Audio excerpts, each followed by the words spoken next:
პირველ რიგში დავიწყოთ იმით, რომ მას შემდეგ რაც ირაკლი კობახიძეა მთავრობის პირველი პირი, მისი მმართველობის პირობებში არასდროს შეკრებილა უსაფრთხოების საბჭოს ხდომა და საბჭოს წევრებს ქვეყნის წინაშე არსებული უსაფრთხოების შესახებ გამოწვევების შესახებ არასდროს უმსჯელიათ. დღეს მთავრობამ გაავრცელა ინფორმაცია, მას შემდეგ რაც ჩვენ გავრცელებული ინფორმაციის დადასტურება ვითხოვეთ, რომ სწორედ მთავრობის ინიციატივა, რომელიც საკანონმდებლო წინადადების სახით შევიდა პარლამენტში, რომ მოხდეს უსაფრთხოების საბჭოს საერთოდ გაუქმება და მისი უფლებამოსილების გადაცემა მთავრობისთვის.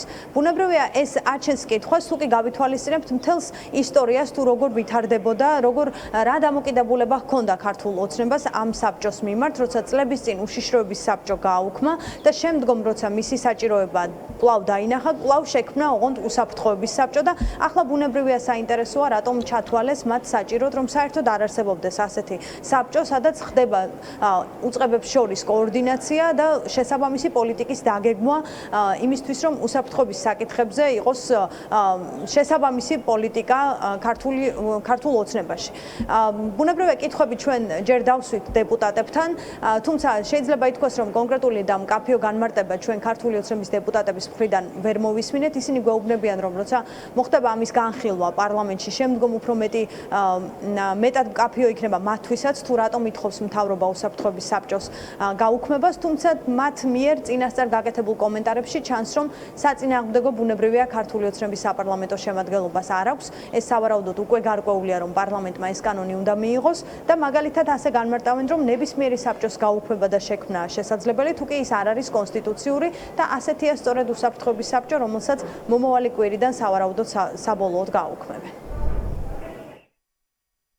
უშიშროების საბჭო არის მთავარი იდეისა, რა ქვია, სახელმწიფოში, ბევრი სახელმწიფოს დაგისახელებს უშიშროების საბჭო რომ არ აქვს. ამიტომ ახლა უნდა დავხუროთ ეს სახელმწიფოები. მე ისევ გეუბნებით, ნებისმიერი ორგანოს შექმნა კანონით და გაუქმება შეიძლება ის, რაც არ არის კონსტიტუციური ორგანო. კონსტიტუციურ ორგანოს ვერ შევეხებით, იმიტომ რომ ეს არის უკვე ხერხემალი სახელმწიფოს. დანარჩენი, როგორც იმ კონკრეტულ სიტუაციაში ქვეყნის მართვას წაადგება, ისე უნდა მოვიქცეთ. მე რაც თქვით, ამის თაობაზე ჯერ არ ვსვენია.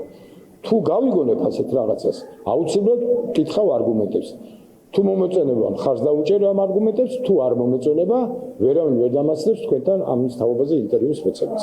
ეროვნული უშიშროების საბჭოს რატომ აუქმებთ, თუ ქვეყანას ომის გამოწვევების წინაშე არის ეროვნული უშიშროების საბჭო, რატო უქმდება ხობარ გაგვიჩნდა? ენერგიული ქვეყანაში ხდება მშვიდობა. და რითი, თუ ეროვნული უშიშროების საბჭო გაუქმდება, მშვიდობას ვინ შეინარჩუნებს, ბატონო ირაკლი? განმარტებებს ვერც იმ ინფორმაციაში ვკითხულობთ, რაც გაავრცელა მთავრობის ადმინისტრაციამ, აქ მხოლოდ ის არის ნათქვამი, რომ როგორც სხვა საპარლამენტო მმართველობის ფორმაში ვხედავთ სხვადასხვა ქვეყანაში, ანალოგიური მაგალითი, ანალოგიური მოდელი შეიქმნება საქართველოშიც და შესაბამისად პრემიერს და მთავრობას ექნება უფლებამოსილება, ის უფლებამოსილება, რაც აქამდე უსაფრთხოების საბჭოს ჰქონდა. თუმცა ოპოზიციურ პარტიებში ამბობენ, რომ ეს ერთგვარი ტყუილია, გამომდინარე იქიდან, რომ უსაფრთხოების საბჭო ისედაც იყო პრემიერ-მინისტრის მთავრობის დაქვემდებარების ქვეშ და პირიქით ეს საბჭო იყო საჭირო იმისთვის, რომ უფრო ეფექტური რეაგირება ჰქონოდა უსაფრთხოების საკითხებზე მთავრობას და ერთი მთავრობის ხელში ამ უფლებამოსილების აღება ნიშნავს იმას, რომ ისინი ნაკლებად ეფექტურები იქნებიან, თუმცა ეს გადაწყვეტილება არ უყვარს ოპოზიციას, გამომდინარე იქიდან, რომ მათი აზრით ქართული ოცნებისთვის უსაფრთხოებას არ წარმოადგენს რუსეთი ან სხვა ტიპის საფრთხეები მათთვის არ არის მეტად მნიშვნელოვანი, ვიდრე არის ბიძინა ივანიშვილის უსაფრთხოება და სწორედ ამიტომ ქართული ოცნების მთელი ძალისხმევა სწორედ მათი ლიდერის დასაცავად არის მიმართული.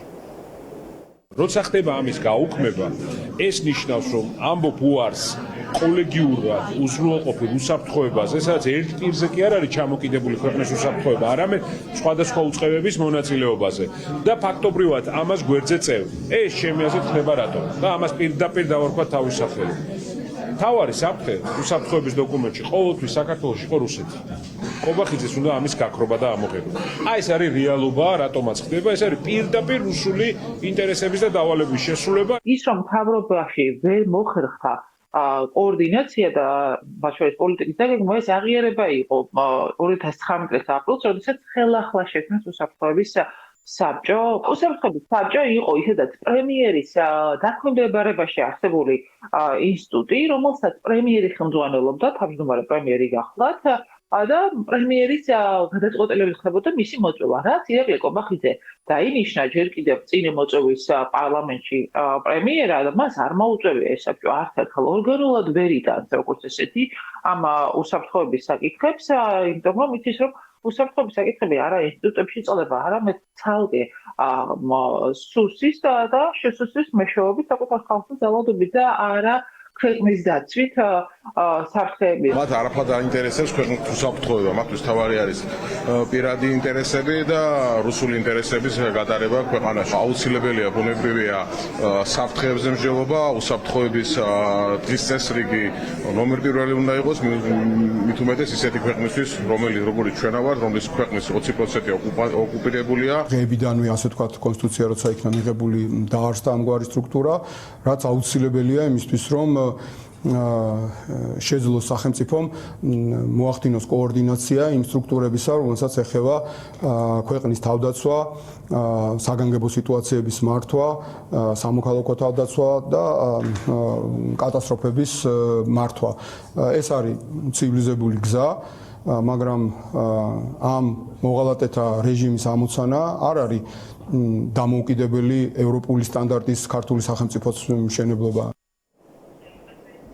მოგიყვებით რა გამოცდილება აქვს ამ მხრივ ქვეყანას 2018 წლამდე პრეზიდენტის ქვეშ დაქვემდებარების ქვეშ არსებობდა სათათბირო ორგანო ეროვნული უშიშროების საბჭო, თუმცა სალომე ზურაბიშვილის გაპრეზიდენტების შემდეგ ქვეყანაში ახალი კონსტიტუცია ამოქმედა, რომლის ავტორიც იყო ირაკლი კობახიძე და რომლის მიხედვითაც პრეზიდენტის უშიშროების საბჭო გაუქმდა და ამის შემდგომ უკვე ხელისუფლების წარმომადგენლები ამობდნენ ასეთ რამეს, რომ უსაფრთხოების პოლიტიკის დაგეგმვის და კოორდინაციის სფეროში სტრატეგიულ დონეზე გარკვეული ინსტიტუციური ვაკუუმი შეიქმნა, ამიტომ საქართველოს მთავრობამ მაშინ შექმნა ეროვნული უსაფრთხოების საბჭო, ესეც მთავრობის სათათბირო ორგანოა, სადაც მუდმივ მოქმედი წევრები არიან შინაგან საქმეთა მინისტრი, თავდაცვის მინისტრი და სხვადასხვა უწყების წარმომადგენელი, ისინი მუშაობდნენ პოლიტიკის დაგეგმვაზე და ქვეყნის ეროვნული უსაფრთხოების საკითხებზე.